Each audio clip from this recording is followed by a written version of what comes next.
Right, well, welcome everybody to this public forum behind Russia's attack on Ukraine, which is being hosted by Socialist Alliance and Green Left. My name is Susan Price and I'll be chairing the forum tonight. Before we begin, I'd like to acknowledge that I'm speaking to you from Baramatagal land, land of the Darug people. This always was and always will be Aboriginal land. I'd like to pay respects to elders past, present and emerging, and also pay respect to any First Nations people, comrades joining us tonight for this forum. Well, thanks everyone for being here tonight. We've organised this forum in response to the invasion of Ukraine by Russia.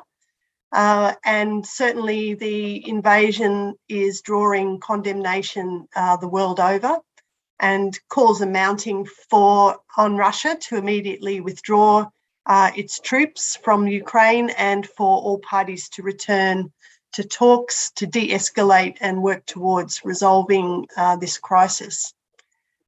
But I think it's fair to say that this conflict can't really be properly understood without examining the relentless drive by the United States and its Western allies to expand Nato up to Russia's border and encircle it militarily.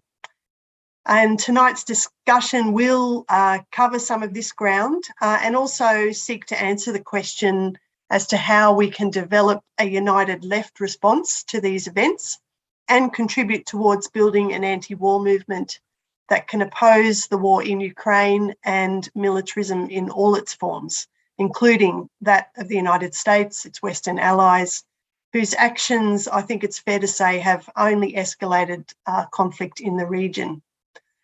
So we're very pleased to have two speakers with us tonight. William Briggs. William is a political economist and he is a Green Left contributor. William has consistently written coverage in Green Left on this conflict. So looking forward to hearing from William. And then we will hear from Sam Wainwright. Sam is normally based in Noongar country in Fremantle, but's joining us tonight from Canberra. And Sam is one of the Socialist Alliance national co-convenors. So thanks to both of you for taking the time tonight. And each of the speakers will have about 20 minutes to speak, and then we'll open the meeting up to questions and discussion. We are live streaming this event from YouTube, just to let everyone know, but we will stop recording during the discussion. So without further delay, I'd like to welcome William Briggs and hand it over to you. Thanks, William. Thank you very much. I would just first of all like to acknowledge that I'm speaking on the land of the Wainwright people of the Kulin Nation, where sovereignty has never been ceded.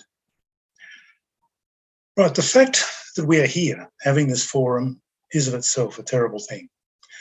And it begs the question, how do we get here? What is going on and what can we do about it? Now, Marx once famously said that philosophers have hitherto only interpreted the world in various ways, and the point, of course, is to change it.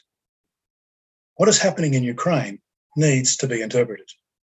The forces in play need to be understood and their actions analysed. Russia, of course, must stand condemned for its actions.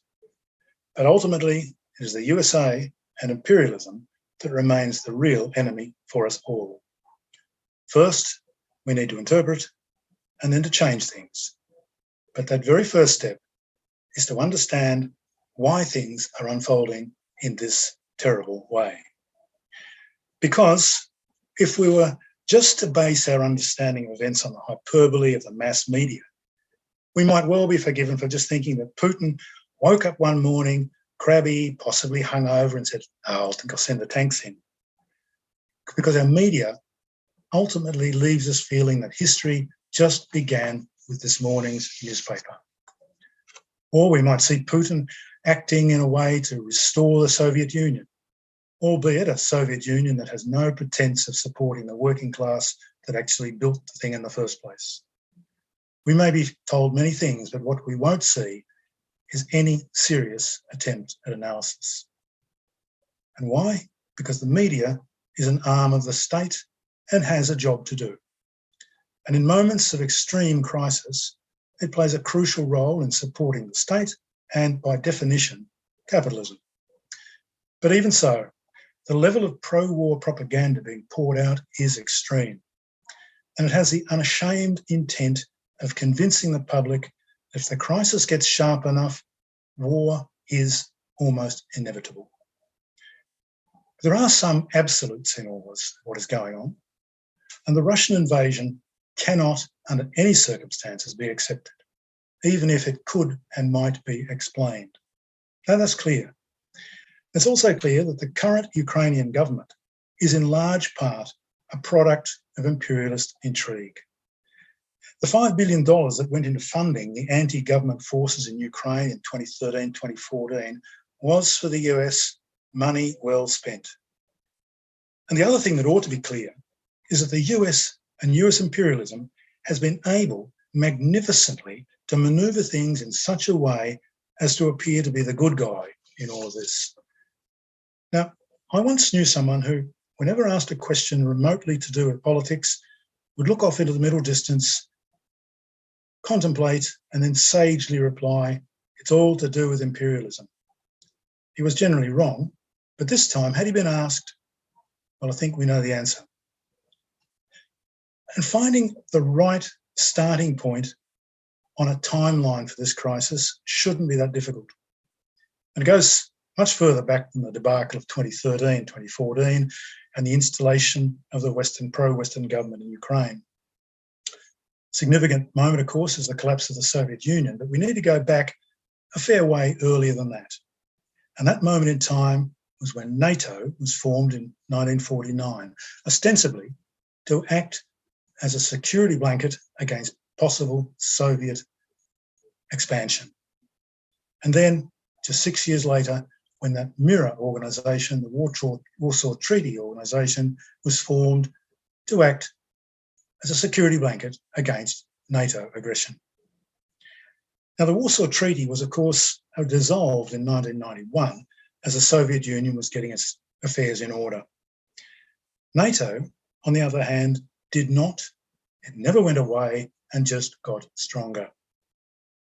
Socialism went away, and NATO, to fight socialism, stayed. The Soviet Union became Russia. Russia became capitalist, and yet NATO became stronger. Now, Russia was never meant to be an enemy, but the US seemed to be just making sure, just in case. And Russia, after the collapse of the Soviet Union, was seen as a potential El Dorado for capitalism. Vast resources appeared to be just there for the taking.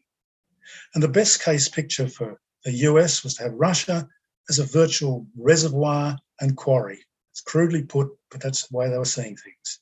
In much the same way that China, after it opened up to the West, was to become one huge workshop.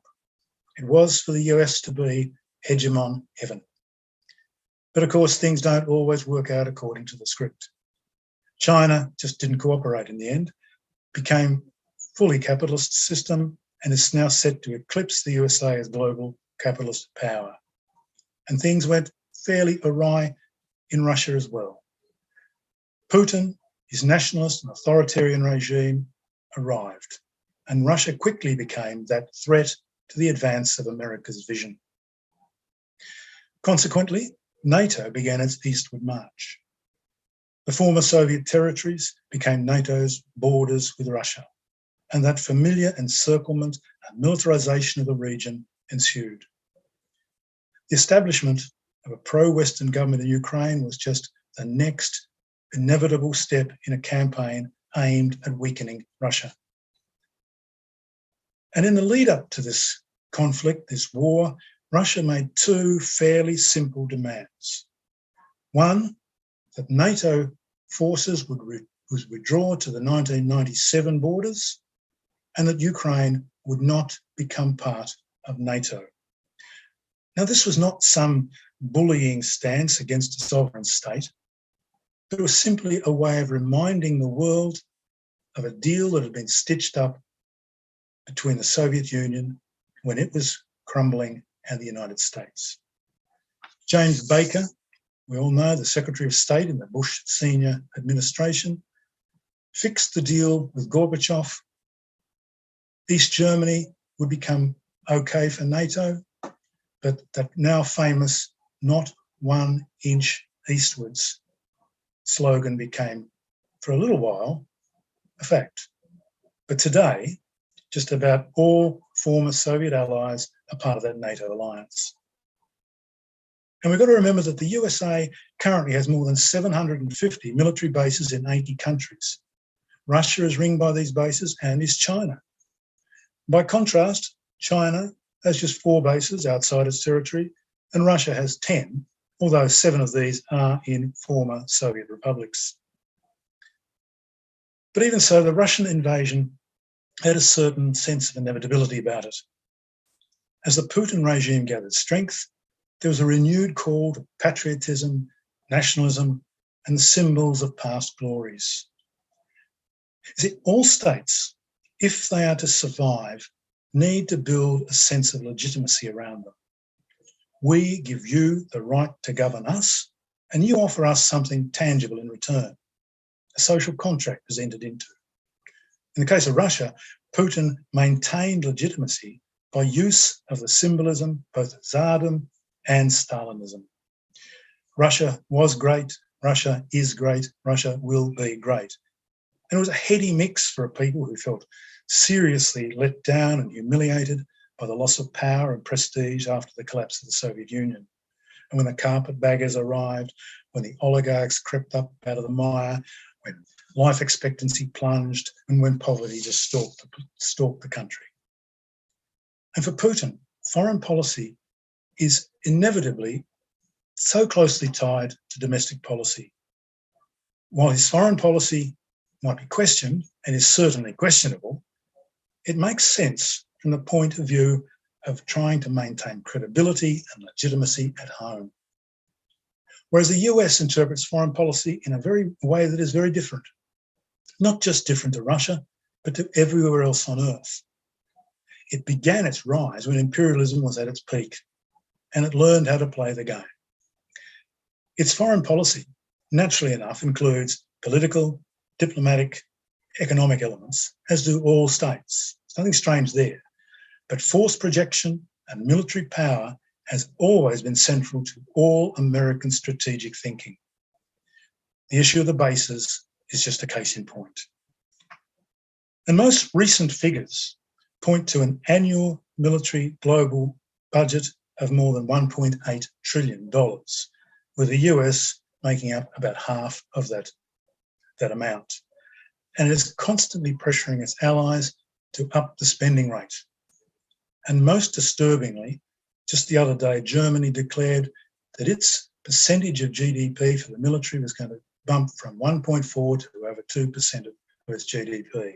It changes the whole nature of Europe. And in 2019, we've got to remember that the US scrapped its Intermediate Range Nuclear Forces Treaty, the INF Treaty, the treaty that limited short and medium-range weaponry between Russia and the United States. And at the moment that it broke that deal, it began production of new, low-yield nuclear warheads for its Trident missiles. The weapons are shamelessly referred to as usable nuclear weapons, and they are now in place. And the militarisation of the globe is so much part of US foreign policy, didn't just happen of itself. There's been a constant and all-pervasive theme in US policy that has been that of dominating global order. Now, there have been moments when these tactics have changed and the doctrine has been presented in different forms. We've just had a quarter of a century of a war on terror. It was a military doctrine that focused less on global relations, but still ended up with 360,000 civilian deaths. But then America's military doctrine shifted back to one that was concerned more directly on the core business of global power. And in 2018, the US adopted what it described as a national defence strategy, and it's been improving upon that ever since. Its aim is to ensure that America remains the preeminent military power in the world. That's a quote from the document. As well as ensuring that, quote, the balance of power remains in our favour. It also declares that it aims to advance an international order that is most conducive to our security and prosperity and preserve access to markets. I repeat, access to markets. They're quite open.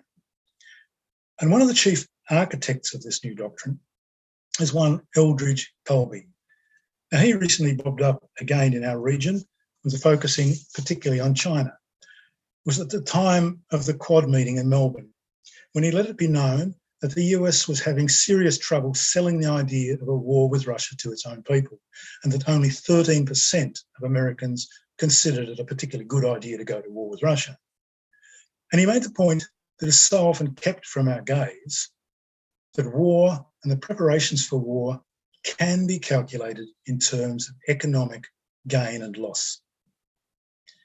And then just 3 years ago, 3 years after the defence policy was put in place, Colby published what is an astonishing article in the US Foreign Affairs magazine. Now, the magazine had devoted an entire issue to the issues of nuclear conflict. And Colby's article was called, "If You Want Peace, Prepare for Nuclear War, a Strategy for the New Great Power Rivalry." Now, it would have been nice to think that he was offering us a warning to pull back from the abyss, but that was never his intent. The article appeared just days before the US announced that it would be withdrawing from the INF Treaty. And there are some significant dates in all of this. 2014, just months after the events in Ukraine that brought the right-wing nationalist pro-US government to power, the US announced its $1 trillion overhaul of nuclear weapons systems to take 10 years. Other powers, Russia, regarded these decisions with a little bit of trepidation, but the threat of war, be it in Asia or Europe, moved a significant step closer in 2018 when the USA quietly announced its new military strategy to great power competition. Now, US strategic thinking in Europe, and especially in relation to Russia and Ukraine, is transparent, and it is linked to maintaining power, economic, political, and military. A weak Russia obviously means a stronger America. There has been a clear policy of shrinking the territory that had once been the USSR and drawing former allies into the orbit of Nato. And the history of Russia, both Soviet and post-Soviet, has been a history of overt expressions of nationalism. It has a view of itself as a great power and deserving of great power status. And in this, it's not particularly different to that of the United States, but its recent history of Russian-Ukrainian relations certainly reflect Russia's nationalist agenda and a need to remain a prominent global force, for good or ill. And Russia sees itself threatened by Western encroachments, and rightly so. It's ringed by NATO bases. US, Canadian, UK, German forces all share the load of battle groups in the Black Sea, and bases are now close to the Russian border in Poland, Estonia, Latvia, Lithuania. There are currently over 70,000 US troops in Europe, and before the invasion, the US was active in Ukraine, training Ukrainian forces. And now we have the invasion. While motivations might be able to be accepted, the act is and remains reprehensible. Whatever happens in the immediate future, time alone can tell. Whether US-inspired sanctions will affect the Russian economy to the extent that it may have to reconsider its actions are unknowable. There has, of course, been a run on the Russian banks, the stock market is in tatters, and an already weak economy is certainly suffering. The future of gas sales, however, remains uncertain because capitalism has to keep on ticking over. Whether the invasion will end in Russia securing its much-desired buffer zone against further NATO encroachment is again unknowable. What the fate will be for Ukraine, either as a unified state or a fragmented one, is also impossible to forecast. What then would be the domestic ramifications for Putin if he is not successful? How repressive would Russia become if legitimacy was stripped away? If he is successful, then what does he do with a hostile, occupied territory, and one that is consistently supported by the West? How does he respond to a future with Russia marked out as a pariah state? All of this obviously remains uncertain. There's only one thing that is clear, and that is the role that US imperialism has been playing. Now, it's something of a cliche to say that in war there are no winners, except in this case, it would appear that imperialism is that winner. And that is why, regardless of the wrongs of Russia, and they are legion, this conflict, the blame must be laid squarely at the feet of the real criminals. And we know who they are. As my old friend would have said, it's all about imperialism. And thank you. Thanks, William. Great talk, and welcome to anyone who joined us during William's talk. We're going to hand over now to Sam Wainwright. As I mentioned before, Sam is one of the national co-convenors of Socialist Alliance, and Sam will have 20 minutes to speak to us. So thanks, Sam. Over to you. Thanks very much, Susan. Thanks to William, and thanks to everyone who's watching this evening. All right, well, look, I won't pretend to be a particular expert on Ukrainian or Russian history, politics, and economics. I've followed it more closely than most probably do, partly because of a family connection. My mum-in-law is from Odessa in southwest Ukraine. But I can say that I got one thing wrong. I was certain up until the very eve of the invasion that Putin would not attempt a full-fledged invasion or occupation of Ukraine. That just seemed to me to be such an implausibly massive overreach that it wouldn't happen, and put it down to US hype. So clearly I got that wrong. But one thing we are all going to have to become experts on is the consequences, the political consequences, the real world consequences for any of us fighting to make a better world, a more just and peaceful world. And the consequences are mostly negative. Now let's start with at first principles. The Russian invasion of Ukraine violates international law. It tramples over the rights of the Ukrainian people to democratic self-determination. As such, the Ukrainian people have a right to resist the invasion. That said, the war can only be a catastrophe for people in both countries.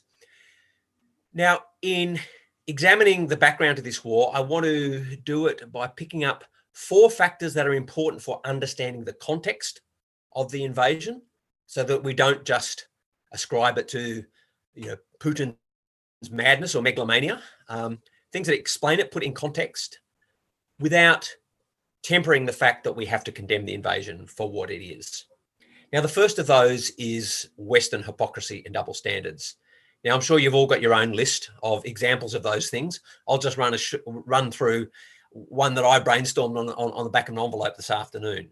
So we witness such grotesque spectacles as the fact that the very same countries that are now welcoming refugees fleeing from Ukraine, like Poland and Hungary, were only last year literally beating and tear gassing refugees from Syria and Afghanistan trying to flee over the same borders. And more recently, we've seen students from Africa in Ukraine being denied asylum across the borders into Poland and Hungary as well. Australia, US and the UK, well, what have we got in common? The illegal invasion of Iraq that cost perhaps 1 million lives, utterly shattered Iraqi society and created the basis for the emergence of the Islamic State. A whole string of US interventions across the globe, including invasions, destabilization, coup-mongering, sanctions, and many more. There's another hypocrisy too.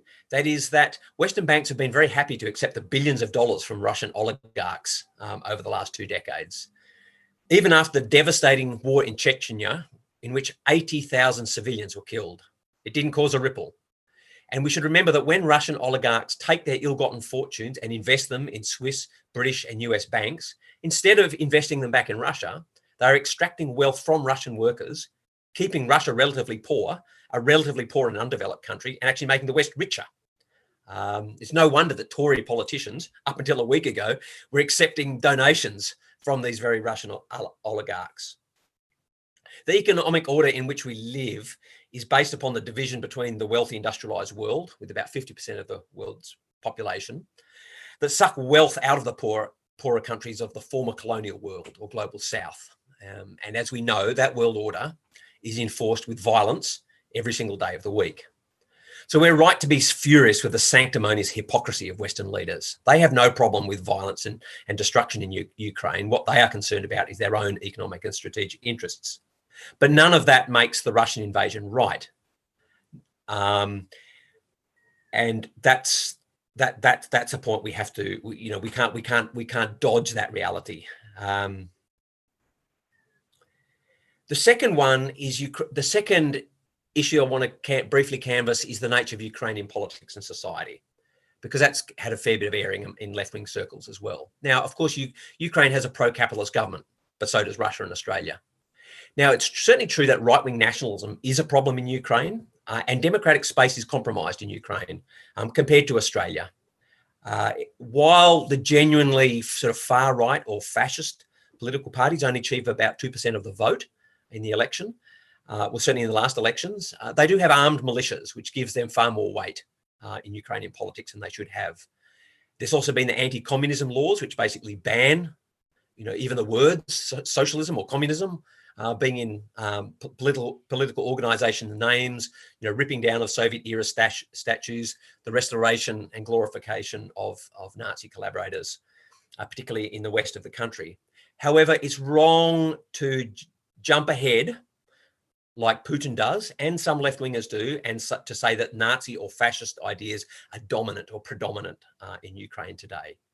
Zelensky, who won the presidential elections in 2019, is relatively moderate by Ukrainian standards, and he actually defeated the more right-wing nationalist incumbent, Poroshenko, who emerged out of the Euromaidan movement.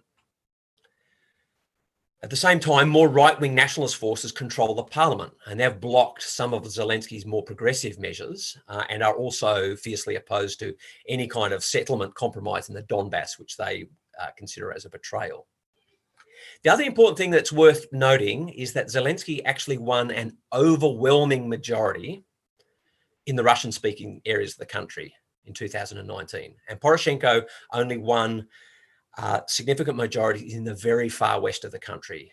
So that underlies the fact that we have a slightly ludicrous situation in which Putin claims to be invading Ukraine to liberate Russian speakers from the president that they voted for. The only thing more ludicrous, in actual fact, is the idea that Putin, who bases his own political project on socially conservative right-wing authoritarianism, is any sort of person to carry out a denazification process in Ukraine or anywhere. Now, there is a serious problem with right-wing nationalism in Ukraine, but the one thing that will not solve it is a deeply unpopular Russian invasion. I think we can safely say that will only make things worse. The third factor is Russia as a counterweight to the United States in world affairs. Now, Russia functions as a political and military counterweight to the US influence, albeit not on the scale that the former Soviet Union did. And sometimes this is a good thing. For anyone who detests the trail of wars and destruction left by the US and its vassal states across the world, seeing the US getting a black eye every now and then can be appealing. And for left-wing governments in Latin America being crushed by illegal US sanction regimes and the constant threat of invasion, Russian trade and military assistance is a lifeline. But once again, we have to remind ourselves that our enemy's enemy is not our friend. And the Ukrainian people's right to self-determination can't be traded off for Russia's supposed place in the world. Fourth is this question of NATO expansionism, which William's already looked at in some detail. So I'll try to be brief on this one. Now, as he said, the West clearly contradicted promises made in 1991 that by expanding right up to Russia's borders. And I think even if Russia had a liberal capitalist democracy, the Russian establishment and the Russian people would still rightly perceive this as a threat. The US and NATO are trying to hem Russia in, both militarily, but just as important economically. This is an extremely hostile posture, and it has helped push the situation towards war. That was the main line that us left-wingers were pushing before war broke out, because our primary job is to put the spotlight on the warmongers in our parliaments. But that balance has clearly changed with the invasion. It's Putin that has chosen war at this time and place. And there's no way that you could argue that there's an immediate threat to civilian lives in Russia that was so dire that it justified the death and destruction being unleashed in Ukraine as some kind of defensive measure. And contradictorily, of course, the invasion of Ukraine will actually boost the appeal of NATO in neighbouring countries and convince many people in them that they need to remain allied with the US military strategy, not just in Europe, but across the world. In fact, I would say that the invasion of Ukraine is the biggest propaganda gift to the US and NATO that you could possibly imagine. How much Putin, was aware of that, I don't know. Well, it's often said that politics is concentrated economics and that war is an extension of economics. So what are the economic drivers behind this conflict? And I say that understanding that political and military conflict isn't just a mechanical expression of economic tensions or economic drivers, but it has that lying behind it. And to answer that question, we need to look at the nature of the Russian economy and ask, what is the Putin project and why is it in conflict with the West? So let's start with where Russia fits into the global economy. And that means starting with the restoration of capitalism in Russia. While the Soviet Union was never as high-tech and as industrialized as the West, it did succeed in industrializing. And this achievement was significantly destroyed with the restoration of capitalism. Opened up to competition, branches of industry that were not as efficient as US, West European, or Japanese multinationals were either destroyed or absorbed by these competitors. The industrial output of the former Soviet Union collapsed in just a few years to be about that of Belgium, which is just staggering. Those assets whose value were not completely destroyed and could turn a profit were privatized, hoovered up by opportunist scumbags, basically, often former senior Soviet bureaucrats who turned themselves into the owners of these new capitalist conglomerates. This process of deindustrialization turned Russia and the other former Soviet republics into countries whose economies made them members of the so-called semi-periphery. Economies whose industrialization is similar to Brazil, Turkey, South Africa, or China. So wealthier and more industrialized than most countries of the so-called global South, but still nowhere near the really super high-tech wealthy countries of Western Europe, North America, Japan, and Australia. And labor productivity gives a good explainer. So labor productivity, you measure what's the value of goods or services that a worker produces in an hour, for instance. Now, a German or a Japanese or a US worker produces four times as much value in goods and services in an hour than a worker does in Russia, because the worker in those high-tech countries is plugged into a whole lot of technology. There's all this capital embedded in the work that they do and surrounding them. Now, despite that, the Russian oligarchs in the early 1990s were still hoping to be welcomed into the Western capitalist club as equals, as equal competitors, that is to say, who would get their slice of the pie. In fact, in the early 1990s, Russian leaders seriously suggested the possibility that Russia itself might join NATO, but that door was shut in their face. Meanwhile, the process of privatization, deindustrialization, and the IMF shock therapy absolutely smashed Russian living standards. GDP fell by 45%, mortality increased by 50%, male life expectancy declined significantly, government revenue declined by 50%, crime went through the roof. And inevitably, this produced a political backlash in Russia. And that brings us to the Putin question, Putin's economic and political project, which is to halt Russia's decline. Now, benefiting from high oil prices, Putin paid off Russia's debt and doubled wages. He reasserted the supremacy of the state, and he jailed oligarchs who were not prepared to play by the new Team Russia rules. Putin restored a sense of national pride, and that's why his approval ratings have consistently been, up till now anyway, between 60 and 80%. which are figures that most Western leaders could only dream of. Whether that will endure, of course, remains another thing. But in reasserting Russia's place in the world, we have to be clear that this economic project is a thoroughly capitalist one. When commentators say that Putin is nostalgic for the Soviet Union, let's be clear. He is nostalgic for a strong, centralized state, not for socialism in any form. And the economic project has meant defining the former Soviet republics and other adjoining countries as the rightful sphere for Russian capitalists to grow their base and to grow the Eurasian Union, which is, in a sort of sense, Russia's alternative to the European Union. This economic strategy has been accompanied by a military strategy, of course, as they always are, just like the US does through Nato, AUKUS, or the Quad. Now, Russia doesn't have the economic or military power to project invasions all the way across the world like the US did in Iraq, but it does seek to push out of its encirclement by the US and its allies and to expand its zone of influence and to stop more former Soviet states falling into the US's economic and military framework. And in doing so, it's prepared to meddle in the affairs of its neighbours, and sometimes for terrible effect. And so examples are propping up authoritarian pro-Russian governments in former Soviet republics like Belarus and Kazakhstan, hiving off bits of Georgia when it can, because of the fact that Georgia has gone into the Western orbit, or propping up the Assad dictatorship in Syria. That's why for Putin, Ukraine cannot be pulled into NATO or the EU. It belongs to Russia, and hence the insistence, the crazy insistence that the Ukrainian nation doesn't even exist. Obviously, US capitalism doesn't accept this. From the point of view of the US capitalists, the US is the only capitalist power that is allowed to have zones of influence, and no one else can. Now, while we must absolutely reject the US attempts at aggressively encircling and containing China and Russia, this is warmongering, make no doubt about it. We shouldn't have any particular sympathy for the Putin project either.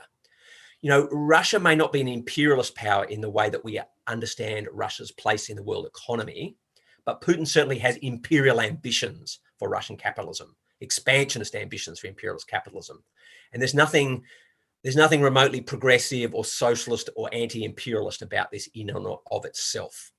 Now, I want to briefly recap the negative consequences of Russia's invasion beyond the immediate loss of life and destruction. So one, it will boost the appeal of NATO in neighbouring countries and justify militarism. In fact, Germany, the German parliament has just announced that it's going to nearly double its military expenditure. And that, I believe, was with the support of the SPD and Greens. Two, it makes it easier for the US and its allies to hypocritically pose as defenders of international law while they continue to unleash violence on parts of the world outside the gaze of Western media. Three, it will actually fuel far right-wing nationalism everywhere: Western Europe, Eastern Europe, Ukraine, Russia. Just imagine being a socialist in an Eastern European country right now, doing the right thing, holding the line, and arguing against nationalism, NATO, increased military spending, and Russophobia. Four, Putin has given the biggest propaganda gift to US imperialism imaginable, as I mentioned before. And this is going to make it hard for the left for some time. Five, any hope Russia's capitalists had of growing their share of the pie may be blocked by sanctions, which will actually affect Russian workers the most, potentially smashing their living standards without necessarily weakening Putin's grip on power. And the sanctions imposed on Iraq in 1991 are a bit of a pointer. People will remember that those sanctions imposed by the United States caused the death of 200,000 children, and yet Iraqi people were just so exhausted surviving to organise a protest movement against the dictatorship. Okay, all this is quite grim, but we have to face reality in the face in order to chart a way forward. I think one of the really inspiring things is the Russian peace movement. It's inspiring breadth and spread. It's really important for our side. I can't stress this enough. It's really important for the cause of peace and justice in the world that the Russian people call Putin to account on their own terms. Because consider two non-mutually exclusive and rather depressing alternatives. One could be that Ukraine ends up being split into two with a right-wing nationalist pro-NATO controlled rump, perhaps with Zelensky squeezed out because he's not right-wing enough in the West, and a Kremlin-controlled puppet regime in the east and south of the country. Two, and these things aren't mutually exclusive, a broken and broke Russia getting sucked back into a triumphalist Western imperialist hegemony, ruled by pro-Western comprador oligarchs prepared to play a subordinate role to Berlin, Washington, and London, while the US has a free hand to continue its wars everywhere else in the world. They are real possibilities. In Australia, our job is to show our solidarity to Ukraine without wavering from our opposition to the militarism of our own rulers. I think that means campaigning to end Australia's participation in AUKUS, the Quad and ANZUS, and ending the $100 billion submarine deal. We will be up against a real security propaganda scare campaign. We already have the coalition trying to beat the car key election drum in this country. So it might be a hard row to hoe at first, but that's just what we have to do. It was harder in the midst of the Cold War. So that's just what people who are serious about trying to create a better world have to do. At a time when climate change poses the greatest existential threat to our species has ever known, the last thing humanity needs is for precious time, resources, and lives to be squandered to a war. We need to seek to understand and act. Thank you. Thank you, Sam. And thanks to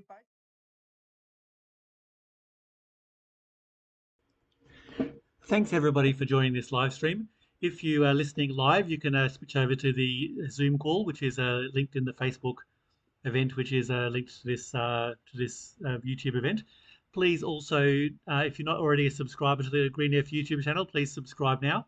And if you want to hear the discussion later on, it may well be published on our podcast account, which you can access for the event of this. You can look at the event on our website for this meeting tonight. Thanks everybody for joining us, and once again, thanks. If you like our work, please become a supporter.